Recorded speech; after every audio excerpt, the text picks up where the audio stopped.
Looking out on Coney Island under more stars than there are prostitutes in Thailand.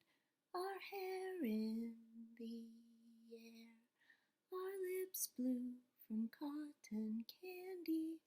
When we kiss, it feels like a flying saucer landing, and I can't sleep, 'cause you've got strange powers. You're in my dreams. Strange powers.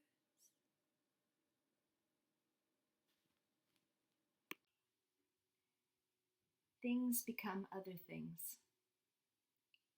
Things become other things. Everything carries something with it, even garments.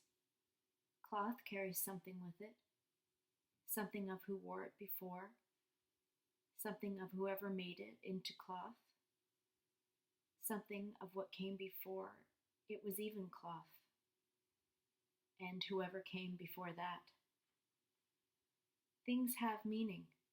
Saying material objects don't have meaning is giving meaning, a value that can't be counted in coins. One could deny the meaning, but in doing so, one reveals that value, the value placed in being non-materialist. And that gives the object meaning too.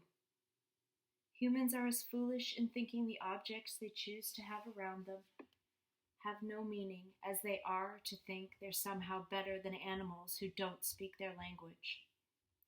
Words like superstition and religion and myth are used when a human perhaps thinks too much value is being given to the object, and once again, that just shows how much the object is worth, how frightening its power might be. A dress worn by someone on a traumatic day may never be worn again by that person because it somehow holds that memory in its fibers. And if the wearer does choose to put it on again, in a moment of defiance of these silly superstitions or religions or myths, that person goes through the whole day waiting for something to happen. And even if it never does, the damage has been done. The fear has seeped into the system, and the cloth, consumed by fear, has now become part of it, and the wearer has become part of that. But it can go another way. Take the example of an old blue scarf given so many years ago to a young woman on her wedding day, for luck, for love. Imagine how she wore it, loosely wound around her slender neck as she walked down the aisle in her simple ivory gown in the small country church on a rainy Saturday afternoon. Imagine her parents there at the front, eyes glistening as they give their daughter away. Imagine the groom, shy and nervous. Imagine a happy marriage and a baby and a little house out there in the countryside. Imagine the child growing up and knowing the simple pleasures of a good home, of green and trees and birds and ancient roads. Imagine schoolyards and churchyards and pubs and butchers and bakeries. Imagine him running in fields with his friends, just to run. Imagine weekends of hunting mushrooms with his father and bird watching with his mother. Imagine him sitting by a fire after a day of work and play, slowly drifting off to sleep with a smile on his face that his parents never fail to notice, and look over at each other every time. Our boy, our beautiful boy. Imagine, year after year, little bits of blight here and there. Not so much that it affects everyone's crop, just here and there. Just a little bit. And not all the time, not even every year. Just some years. Just a little. It happens.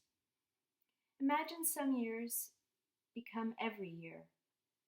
And now imagine a strange illness, one that had been talked about and guessed at, but just by scientists with crazy theories, not something to take seriously. After all, they'd been talking about food shortages for decades, but that was for other people in other countries. And no one really knows the future, do they? Imagine this illness without a name finds its way into this happy home. Imagine the husband comes home with it one day. Nothing unusual, just a cough that won't go away, just a few aches and pains, just a little flu, just a fever that comes on in the night, every night, out of nowhere. Imagine months of going by and it won't go away. And then she gets it, and the boy has grown now into a 13-year-old who stays home from school to take care of his parents because they're too weak to do it themselves. But it's just for a spell, just a little bit. It'll get better. There are some rumors going around town that others have similar symptoms, but it's cold season. It happens. It'll get better. Imagine it doesn't. Imagine the parents of this loving home in the middle of a small town in the countryside with green and trees and birds and ancient roads die. And the boy, with no family left alive, goes into care, into the big city. Imagine how that could be.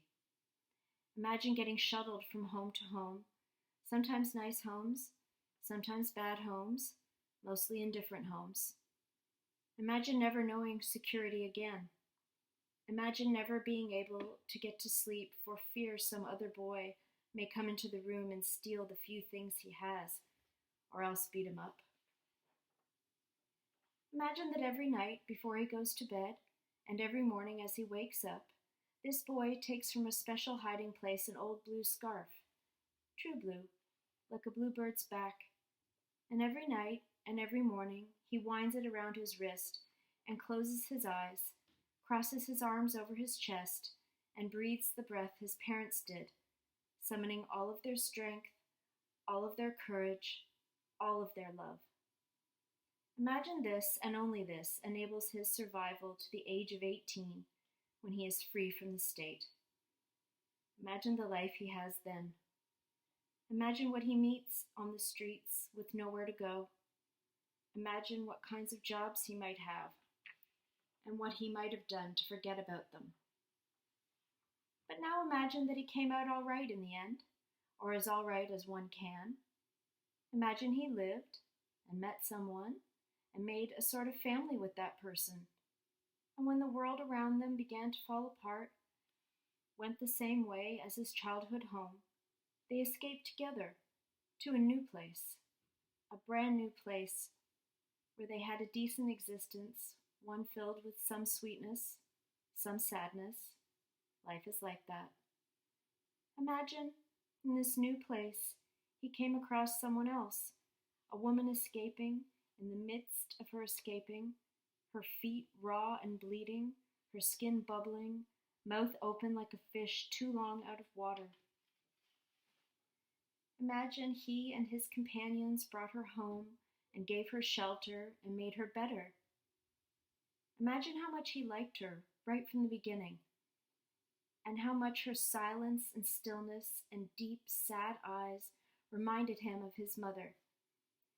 Imagine he wanted her to know this somehow, and at the center point of her suffering, gifted her a blue scarf, true blue, like a bluebird's back. Imagine how it made her feel in that very moment of her despair. And now imagine that objects have no meaning or value.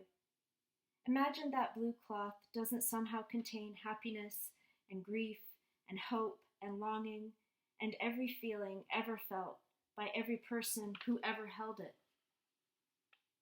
Nothing is forever, they say, but things become other things.